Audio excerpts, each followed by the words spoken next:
Welcome to the Real Estate Marketing Podcast. My name is Jerome Lewis. I'm your host for today. The Real Estate Marketing Podcast is a podcast where we talk real estate, marketing, business, and leadership. We talk these things for real estate agents, real estate investors, and real estate entrepreneurs. The Real Estate Marketing Podcast is a podcast that has two purposes. Purpose number one, to educate and inform our audience and listeners. Purpose number two, Phillip, to highlight you, your business, your service, or your product in a way that provides value to you, including market exposure and content creation. With that, we have a very special guest, Phillip Hogan. Phillip Hogan is the founder and CEO of Signing Services of America, LLC, a nationwide notary signing service company with 65,000 Consumer Financial Protection Bureau compliant notary signing agents in their database. SSA, Signing Services of America, was awarded number 30 in the Inc. Regional Southeast list of the fastest growing private companies in 2023. Phillip and his team are disrupting the notary signing industry by embracing creativity, understanding their clients at a deep level, and providing free weekly notary training sessions. After serving 4 years in the U.S. Navy, he earned his master's in social work and founded Housing Matters of New York, an organization that provided transitional housing to formerly incarcerated male nonviolent offenders. With a vision to continue his family's legacy of entrepreneurship, Phillip went on to redefine the signing service industry when he founded his company in 2016. On a personal note, Phillip loves scuba diving and CrossFit and is a survivor of prostate cancer. Residing in Atlanta, Georgia, Phillip holds a master's in public administration from the American Public University System and a master's in social work from Fordham University. Phillip, I'm excited that you're here. Welcome to the show. Hey, Jerome, I'm excited to have me. Thank you. Absolutely. You're welcome. So we listened to your story. I read your official bio, but tell us in your own words, Phillip, how you got to where you got to today. Well, I got here by really the grace of my ancestors. My grandparents, my paterno grandparents, are descendants of a small island in the Caribbean named Montserrat. They immigrated to Harlem, New York in the early 1930s and thus raised their children to become American citizens. And so the spirit of dedication, commitment, hard work is really the underscore of my lineage. So my parents started their business, and as children, we all had to work within that business and what's called free labor. So we were able to, it was our chore, it was our duty. And there I learned from my parents how to really build a business, how to really, understand, what it is that you want, how did you do what you do, and really the seed was planted of entrepreneurism. And so as I continued to grow with the company, my parents' company, I had the interest of becoming an entrepreneur, but really the bug hadn't really caught until I started working for the government and realized that the government placed a lot of restrictions on how you worked, where you worked, how the way you thought about some things. And so in 2000 is when I realized, well, it's time for me to start doing the entrepreneurial role. And that's when I started Housing Matters of New York. And I incorporated my social work skills and education into a entrepreneurial endeavor, which was starting the nonprofit, which required me to purchase the building where the transitional community was created, and thus started the nonprofit Housing Matters of New York. And over the past 5 years, we were able to save lives, change communities, and really change the perspective of the residents of the community by way of looking at ex-offenders very, very differently. Many times, ex-offenders are sometimes ostracized from their communities when they're released from parole or from prison. Well, our neighbors were able to see firsthand how these men were released from prison because we didn't hide it. And they also were able to witness how the transformation looked, what they went through, and then ultimately the outcome of it. And so that's how those are my humble beginnings in terms of becoming an entrepreneur. I want to dive deeper into some of the things that you said. So we're going to do that. First is the parents. You said your parents, they were like involved in business and you picked up some key things there. Mm-hmm. I would love to hear like some of the key factors or the key things that you learned from them and how that helped you become a successful business owner today. Sure. One of the things my father said, Phillip, if you wait for the opportunity to land on your doorstep in a package with your name on it, it's not going to happen. You have to envision what you want, and then you have to lay out a plan to go get it, and then you have to be committed to getting it done. That was the first lesson he taught me. Not only did he teach me that, but he lived by it, and that's what really made it so strong. Another one, he said, Philip, if you want to have a business, you've got to be able, a business that employs staff. He says your staff will either make or break your business, and they'll break it because you're not treating them correctly. But if you treat your staff with respect, if you give them a place to come to work where they can enjoy, they in turn will take care of your business. They take care of your customers to the point where your business will continue to thrive. And thirdly, he taught me, he says, if you don't know your business, if you hire someone to do what your business does and you don't know, then your business is doomed for failure. You have to learn every crook and nanny of your business. You have to do it, you have to know it, you have to own it. Then you can hire someone to do what it is that you want them to do and then manage them to do it the way you want them to do it. Those are the three lessons that he taught me. And to this day, I still carry those out. Well, thank you for sharing that. The other thing that's jumping out to me is like your work in social work and that housing matters. I would love to hear some of the things that you learn from there, because everything we go through life is like, if you're paying attention, it can translate into other things. You can learn specific lessons. So I'd love to hear about your experience with helping those people that got out of incarceration. Like, what are some of the things you learned there and that you still keep with you and implement into your business or conversations with people? Sure. One of the things I learned is that a house is not a home. And, I'm old school. So Luther Vandross made a song, and his song is that a house is not a home. And when the men came home from correctional facilities, many times they could not go back to their home because they lived in public housing, and in New York City public housing that prohibited a resident to have a felony conviction to be a tenant. So they would go to the shelter system, right? And what was the shelter system? It was a breeding ground for more crime.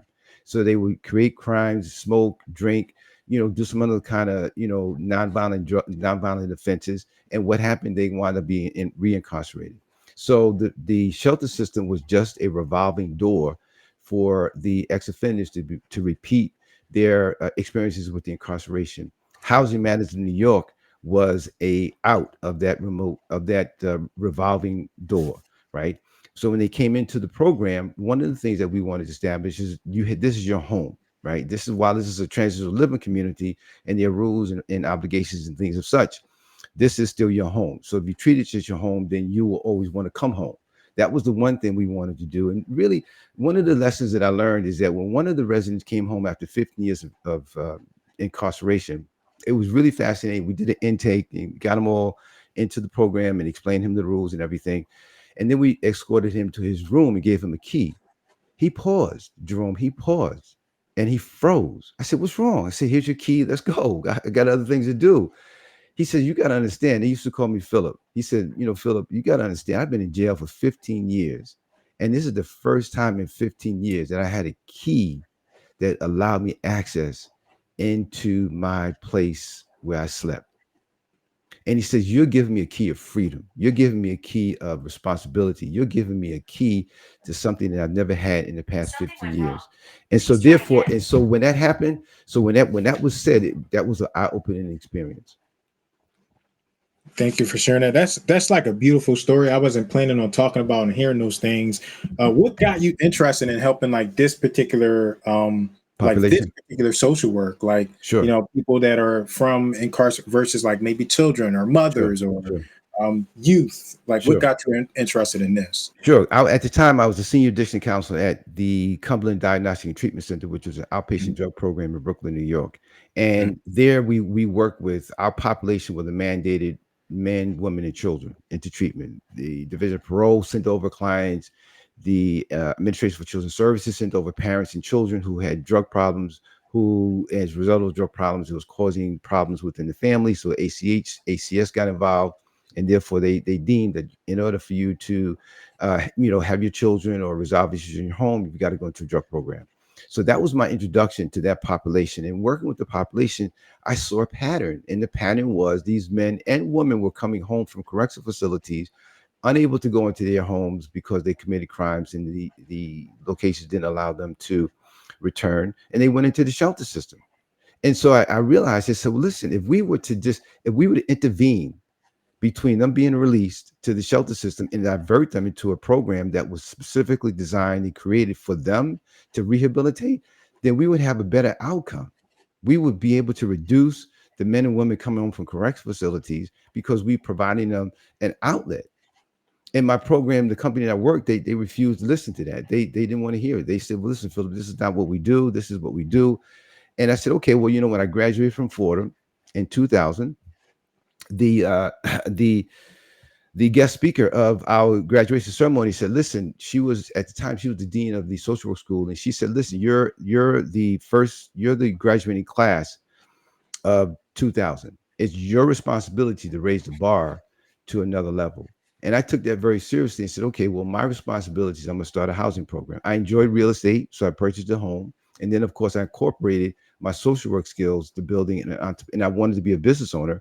And so I incorporated my desires and love for real estate, my desires to help people, and then, of course, my skills as a social worker, all into Housing Matters in New York. Thank you. I appreciate you sharing that. You mentioned real estate, and that's like a perfect turn into the current business that you do now, Mm-hmm. which is you help all types of real estate professionals with like signing services. Can you tell us a bit about your company, Signing Services of America, how we can learn more about them, and then I want to go a little bit deeper on what it is that you do.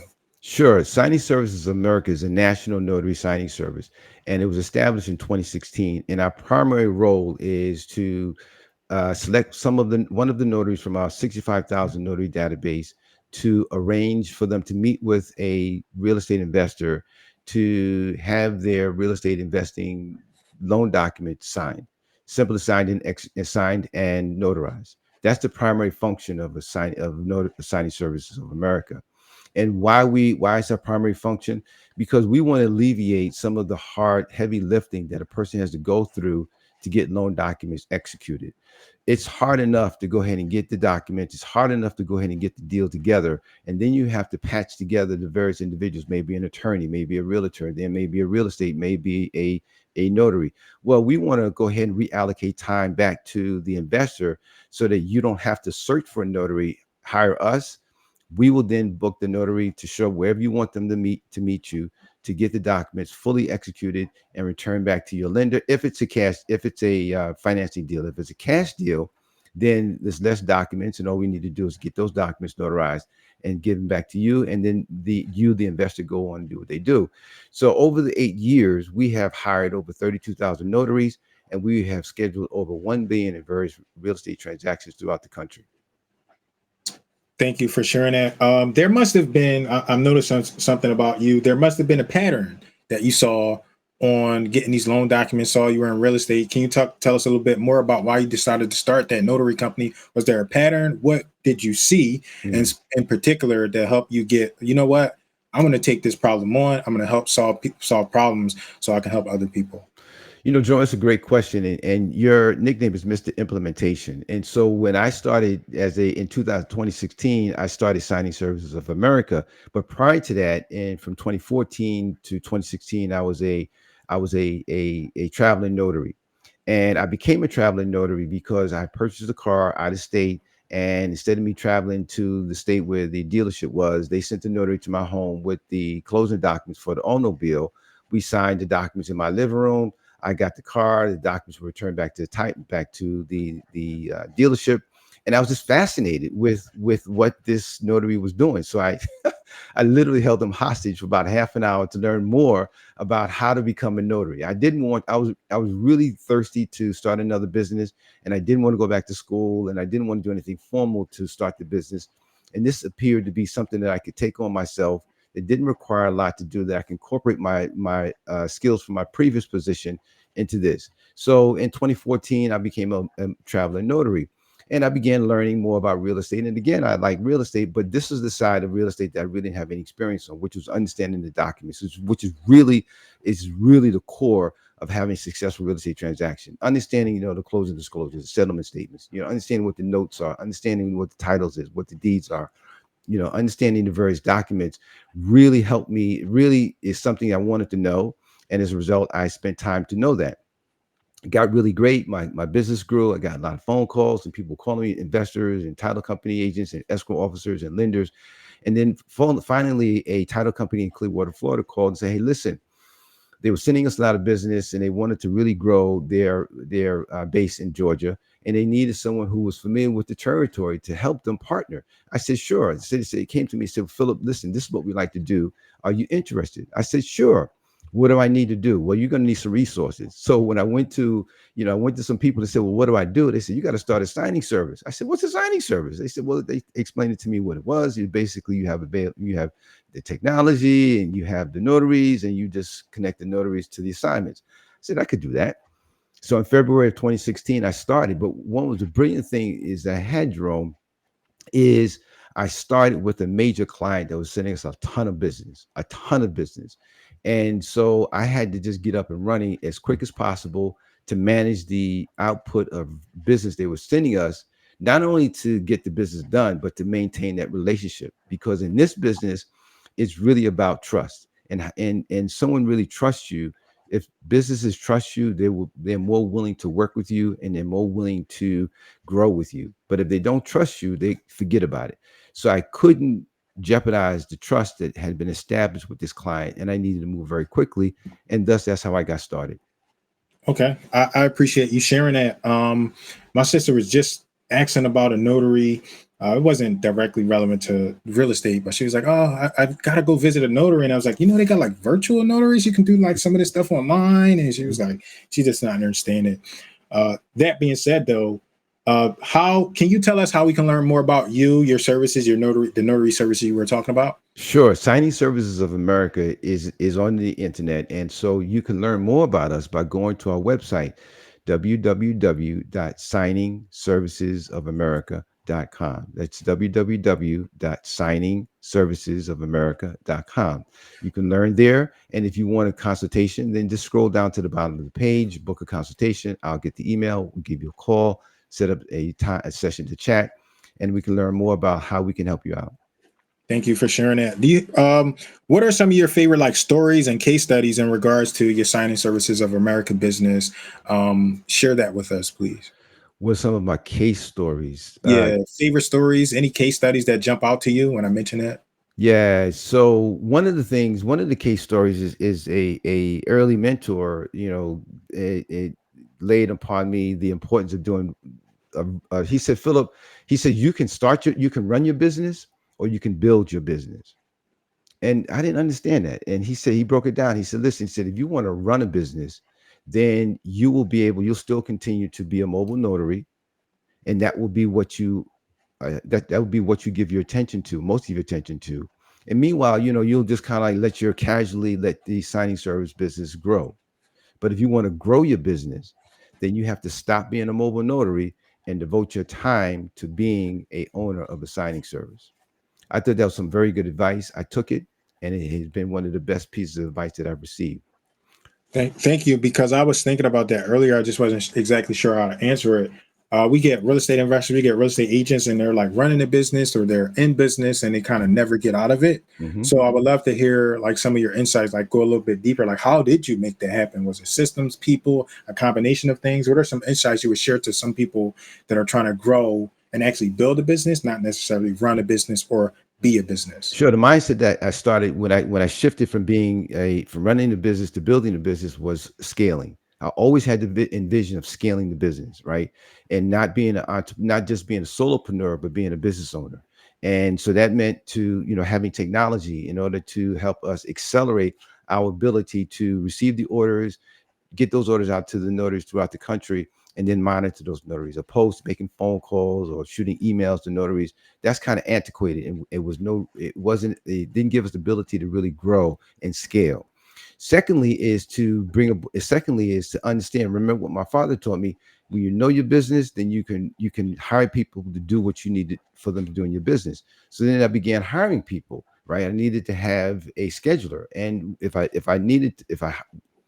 hiring a scheduler, I needed to know what a scheduler had to do. So first I had to do it, right? So when I felt as I was ready to bring aboard a scheduler, that's when I hired someone. And then the two of us were working in the business hand in hand. And then I also had to learn how to market the business. I had to learn how to sell the business. Then had to learn to look at the other features of a business of this type and what did it need? Well, we needed to have legal counsel. We needed to have bookkeeping. We needed to have someone who could help us with marketing. We needed to have someone who knew about technology. And as the business continued to grow, I realized there were more personnel that my company needed in order for us to manage the current level we were on, and thus the levels that we wanted to scale to.